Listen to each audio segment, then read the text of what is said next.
오늘 말씀의 제목은 희생의 섭리, 희생을 섭리로라는 제목입니다. 희생을 섭리로 믿으셨던 주님, 더 길게 얘기하면 그런 제목이 될 것 같습니다. 우리가 지금 겟세마네 동산에서 시작된 주님의 위대한 희생의 십자가에 대해서 어제부터 묵상하고 있습니다. 희생이라는 단어를 가지고 지난 시간 우리가 예수님께서 팔리셨다라는 단어에 집중해 보면서 짧은 말씀 속에서 우리의 모든 죄값을 치르시기 위한 하나님의 놀라운 속량의 은혜를 함께 생각해 봤습니다. 그런데 이제 이 말씀을 더욱 깊이 들여다볼수록 우리의 마음속에 떠오르는 한 가지 질문은 뭐냐면, 굉장히 중요한 질문인데, 그게 뭐냐면 주님께서 어떻게 그 모든 것을 감당할 수 있을까? 자신을 팔아넘길 제자가 어둠 속에서 칼과 몽치를 든 무리들과 함께 이렇게 점점 다가오고 있고, 또 그 배신의 칼날 앞에서 억울해하거나 분노하지 않을 수 있으셨을까? 어떻게 절망하거나 주저앉지 않으실 수 있을까? 오히려 그분은 더욱더 평안하게, 세상에서 가장 또 당당하게 죽음의 길을 향해서 이렇게 말씀하십니다. 일어나라, 함께 가자. 도대체 무엇이 이 위대한 희생과 또 순종을 가능하게 했던 것일까? 그분의 마음 깊은 곳에는 과연 어떤 믿음의 비밀이 숨겨져 있던 것일까? 그 비밀을 함께 생각해 보기를 원합니다. 그리고 우리의 삶에 예고 없이 찾아오는 고난과 희생의 순간 앞에서 우리가 붙들어야 할 십자가 믿음이 어떤 것인지 이 시간 우리가 함께 배우기를 소망합니다. 그리고 이 믿음이야말로 고난을 고난으로 끝내지 않고 마침내 고난을 영광으로 바꾸어내는 하나님의 섭리의 신앙임을 우리가 이 시간 깨닫게 되기를 소망합니다.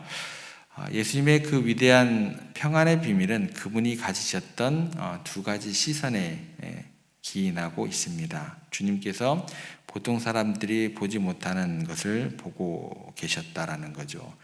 이제 하나의 시선 속에 동시에 역사하고 있는 두 개의 다른 손길을 바라보고 계셨던 겁니다. 첫 번째는 죄인의 불의한 손길을 보셨다라는 겁니다. 주님께서 눈앞에 펼쳐지는 비참한 현실을 외면하지 않으셨습니다. 그러니까 신앙이라는 것은 추상적인 게 아니에요. 저 먼 미래의 일도 아닙니다. 가장 사랑했던 제자 가룟 유다가 고작 은 30에 자신의 스승을 팔아넘기는 이 끔찍하고 차디찬 배신의 현장을 똑똑히 보고 계셨다라는 겁니다.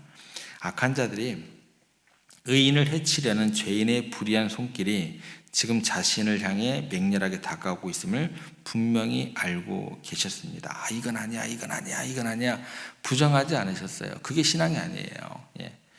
만약 주님께서 이 첫 번째 손길, 이 인간적인 배신과 죄악의 손길만 바라보셨다면 어떻게 되셨을까라는 또 생각도 들게 됩니다. 그렇게 되면 아마 이제 우리처럼 이제 깊은 억울함에 몸을 떨고 분노하고 너가 어찌 나에게 이럴 수 있느냐라고 절규하실지도 모릅니다. 그러나 주님께서는 그 죄인의 불의한 손길을 바라보셨지만 부정하지도 않으셨지만 거기에 머물러 있지 않았다라는 것입니다. 동시에 나타나는 시선이 두 번째 이제 손길을 바라보고 있었다라는 거죠. 하나님의 선하신 손길도 같이 바라보고 계셨다라는 겁니다. 부정하지도 않았고 또 거기에 머무르지도 않았던 이유는 선하신 손길까지 동시에 같이 바라보고 있으셨다라는 것, 우리가 주목해 봐야 할 것 같습니다. 주님께서 불의한 손길 너머에 있는 또 다른 손길을 아주 명확하게 바라보고 확신 가운데 거하시게 됩니다. 인간이 저지르는 가장 추악한 죄악마저도 사용하시고 결국에는 가장 선하신 구원의 계획을 이루어내시고야 마는 하나님의 선하신 손길을 바라보고 계셨다는 것입니다. 이 놀라운 신비에 대해서 우리가 조금 구약의 말씀으로 좀 가보겠습니다. 이사야 선지자가 이미 수백 년 전에 이렇게 예언을 했습니다. 아무런 생각 없이 뜬금없이 예수님께서 그 선하신 손길을 내가 봤어, 이게 아니에요. 그게 아닙니다. 이사야 선지자 수백 년 전에 이렇게 예언했던 그 말씀을 바라보고 하나님의 선하신 손길을 바라보게 되었다라는 것, 우리가 더욱 주의해서 우리가 이 시간 생각해야 될 것 같습니다. 이사야 53장 10절 말씀에 보면 이렇게 기록되어 있습니다. 여호와께서 그에게 상함을 받게 하시기를 원하사 질고를 당하게 하셨을 것. 여기 보시면 이제 하나님께서 원하셨다라는 이야기가 나와요. 여호와께서 원하셨다. 참으로 이해하기 어려운, 어쩌면 좀 충격적이기까지 한 말씀이에요. 어떻게 사랑의 하나님께서 당신의 하나뿐인 아들이 상하고 찢기는 것을 원하셨다라고 말씀하실 수 있단 말입니까? 이게 이제 이해하기 어렵고 참 충격적인 이야기가 되는 거죠. 마치 하나님이 잔인하시거나 악을 방관하시는 분처럼 들리기까지 하는 구절입니다. 그런데 이 말씀은 결코 하나님께서 죄를 만드셨다거나 가룟 유다의 배신과 로마 병정의 채찍질 자체를 기뻐하셨다는 뜻이 아닙니다. 결코 아닙니다.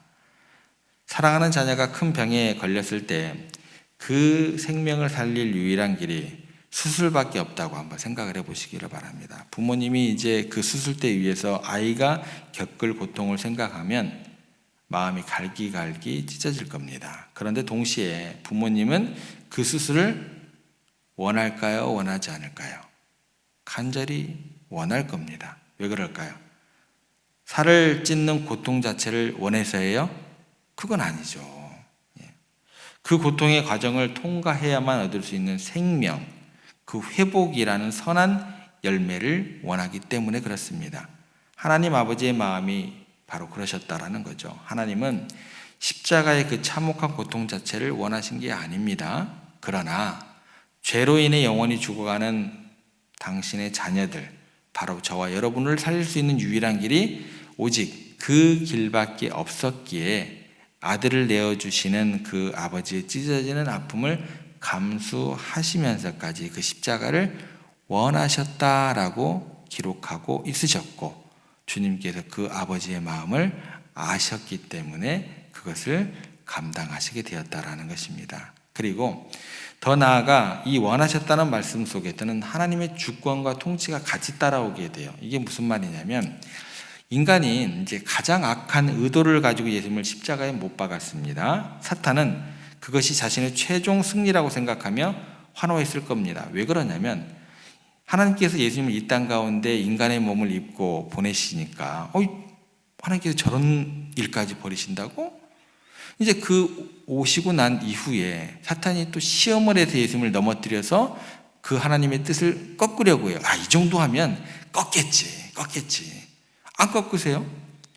종교 지도자들과 대제사장들을 통해서 막 모욕을 줘요. 그래도 안 꺾으세요. 어떤 모든 죄악의 소용돌이 한가운데서 단 한순간도 당신의 계획을 놓치지 않고 주님도 그 계획을 놓치지 않고 따라가더라는 거예요. 오히려 그들의 악함과 죄악을 당신의 더 크고 선하신 구원의 계획 안으로 끌어안으시고 마침내 인류를 구원하신 생명의 도구로 바꾸어 버리신 거예요. 십자가까지 내몰아서 죽음으로 그 결과를 나타내면 우리가 이긴 거 아닐까? 그런데 그렇게 끝나지 않더라는 거예요. 십자가까지 가시더니 구원 계획을 끌어안으시고 마침내 생명의 도구로 또 부활의 영광으로 바꾸셔버리더라는 거예요. 그러니까 사탄은 이길 줄 알고 이 정도면 단념하겠지, 끝내겠지 했는데 안 끝내시더라는 거예요. 원하시고 그 원하심에 대한 어떤 주권에 대한 것은 뭐예요? 하나님께서 이사야 선지자에 의한 하나님께서 원하셨다 이 말씀은 하나님의 잔인함의 증거가 되지 않습니다. 단계가 높아지면 높아질수록 오히려 우리를 향한 그분의 사랑이 얼마나 크고 필사적이었는지를 보여주는 하나의 위대한 사랑의 선포가 증명이 되더라는 거예요.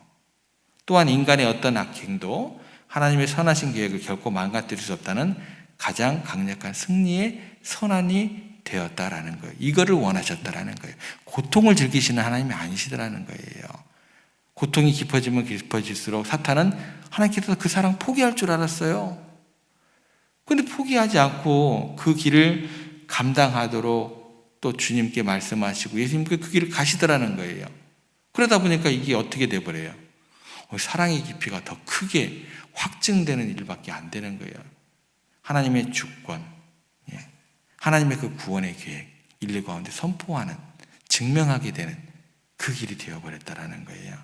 예수님께서 이 섭리에 대한 흔들리지 않은 믿음이 있으셨다라는 거예요. 그래서 묵묵히 당신의 길을 걸어갈 수 있으셨다라는 것입니다. 그래서 가룟 유다의 배신 앞에서 인간적인 절망과 분노에 머무르지 않으시고 그 너머에 일하시는 하나님의 선하신 손길을 신뢰하며 묵묵히 당신의 길을 걸어가시게 되었다라는 것입니다. 이 위대한 믿음은 예수님의 십자가를 전혀 다른 차원의 사건으로 만들어 주셨습니다. 만약 예수님께서 이 손길을 보지 못하셨다면 그분의 십자가는 그저 악한 자들에게 억울하게 희생당한 한 의인의 비극으로 끝나게 말 것입니다. 왜냐하면 중간에 끝나버렸기 때문에 가장 역사상 비참한 피해자로 남았을 겁니다. 그러나 주님께서 이 모든 것을 주관하시는 아버지의 손길을 믿으셨기에 이것은 수동적인 희생이 아니라 완전한 스스로 선택하신 십자가의 길임을 분명하게 선포하시게 됩니다. 그래서 요한복음 10장 18절에 보면 이런 진리가 이렇게 증언되게 됩니다. 이를 내게서 빼앗는 자가 있는 것이 아니라 내가 스스로 버리노라. 나는 버릴 권세도 있고 다시 얻을 권세도 있으니. 주체적인 선언의 말씀입니다. 그러니까 말씀하시는 건 뭐냐면 내가 십자가에 무기력하게 끌려가는 피해자가 아니다. 오히려 내가 나의 양들을 위해 아버지의 그 선하신 뜻을 이루기 위해 나의 목숨을 스스로 버리는 것이다. 능동적인 승리자로 선포하고 계시는 겁니다. 그래서 최악의 상황 속에서도 절망하지 않고 오히려 그 안에서 일하시는 하나님의 궁극적인 승리를 바라보는 믿음, 이것이 바로 십자가를 가능하게 하는 섭리적 믿음이 되는 것입니다. 여러분들께서 잘 아시는 기독교 저술가 중에 필립 얀시라는 분이 있습니다. 이분이 오랫동안 한 가지 질문 때문에 깊은 신앙의 회의에 빠졌다고 합니다. 그 질문은 뭐냐면 하나님은 과연 공평하신가? 이 질문입니다. 세상에는 이유 없이 고난받는 억울한 사람들이 너무나 많아 보였기 때문에 이 질문을 놓칠 수가 없었다고 그래요. 그런데 어느 날 그가 십자가를 깊이 묵상하다가 큰 충격과 함께 이런 깨달음을 얻었다고 합니다. 하나님은 공평하지 않으셨다. 만약 하나님께서 정말 공평하셨다면 죄가 없으신 그 아들이 아니라 바로 죄인인 내가 저 십자가에 달려야 마땅했다. 하나님은 공평이 아니라 나를 향한 무조건적인 은혜와 사랑을 선택하셨다. 어때? 맞는 이야기인가요? 저는 맞는 것 같아요. 그래서 공평하지 않으신 하나님 같아요. 십자가를 바라보면 무슨 얘기냐면 섭리를 믿는 자의 위대한 관점의 변화, 시선의 변화가 주어졌다라는 거죠. 우리가 세상에서 억울한 일을 당할 때 우리는 습관처럼 묻습니다. 하나님 왜 저에게 이런 불공평한 일이 일어납니까? 그러나 십자가 앞에 서면 우리의 질문은 바뀔 수밖에 없어요. 하나님, 죄인인 내가 받아야 할 그 영원한 형벌을 대신 지신 그 불공평한 은혜에 비하면 내가 지금 당하는 이 잠깐의 억울함은 정녕 아무것도 아니게 되는 것 같습니다. 이 섭리적 믿음이 우리를 원망과 분노로부터 자유하게 하는 줄 믿습니다. 억울하게 팔려 넘어지는 그 비극의 순간이 실상은 온 인류를 구원하는 하나님의 영광스러운 뜻을 이루는 위대한 발걸음임을 아셨던 것, 이것이 주님께서 이 고독한 십자가를 지실 수 있었던 믿음의 비밀이 되는 겁니다. 중국의 어느 마을에 있었던 오래된 이야기 하나를 나누고 말씀을 정리하겠습니다. 그 마을에는 대대로 아름다운 비단을 짜는 한 장인의 가정이 있었습니다. 그런데 어느 날 밤 그를 시기하던 이웃사람이 몰래 들어와서 정성껏 뽑아주는 명주실 꾸러미를 칼로 무참히 난도질해 버렸습니다. 아침에 이 끔찍한 광경을 본 아들이 절망에 빠져 울부짖었습니다. 아버지, 우리 이제 다 망해버렸습니다. 평생의 수고가 하루아침에 물거품이 되었습니다. 그런데 아버지는 아무 말 없이 갈기갈기 찢겨진 명수질 조각을 조용히 쓸어 모으고 며칠 밤낮으로 그 조각들을 하나하나 정성스럽게 이어붙이기 시작합니다. 아들이 그 모습을 도저히 이해할 수가 없어요. 아버지, 그런다고 뭐가 달라집니까? 이미 다 망가져 버렸는데. 얼마 만에 오랜 시간이 흘렀습니다. 또 아버지가 아들을 조용히 불렀습니다. 그리고 배틀 위에는 눈부시게 아름다운 비단이 걸려 있었습니다. 그런데 이전의 비단과는 조금 달랐어요. 비단 곳곳에 찢겨진 실을 이어 붙인 작은 매듭 자국들이 마치 밤하늘의 별처럼 독특하고 아름다운 무늬를 만들어내고 있었습니다. 그 비단은 세상에 단 하나뿐인 이전과는 비교할 수도 없는 최고의 명품이 되어 있었습니다. 아버지가 아들에게 조용히 이야기합니다. 아들아, 악한 손길이 우리의 것을 다 망가뜨렸지만 우리의 정성이 더해지니 오히려 이전보다 더 아름다운 작품이 태어나지 않았느냐라고 이야기를 해 주었습니다. 사랑하는 성도 여러분, 이것이 바로 우리 삶에 역사하시는 하나님의 거룩한 섭리인 줄 믿습니다. 우리의 인생에도 때로는 악한 손길이 찾아와서 여러분들의 꿈과 노력을 갈기갈기 찢어 놓을 때가 있습니다. 배신, 오해, 억울한 비난으로 인해 내 삶이 완전히 망가진 것처럼 느껴질 때가 많이 있습니다. 바로 그때 우리 주님처럼 두 개의 손길을 동시에 보는 믿음을 여러분들은 가지셔야 합니다. 우리의 인생을 직조하시는 위대한 장이신 하나님께서 그 찢겨진 조각들을 당신의 선하신 손으로 지금도 다시 이어 붙이고 계심을 꼭 기억하시기를 바랍니다. 우리의 눈에는 그저 상처와 실패의 매듭 자국처럼 보일지라도 하나님의 전능하신 섭리 안에서는 그 모든 것은 이전과도 비교할 수 없는 더 깊고 아름다운 영광의 무늬가 될 줄 꼭 믿으시기를 바랍니다.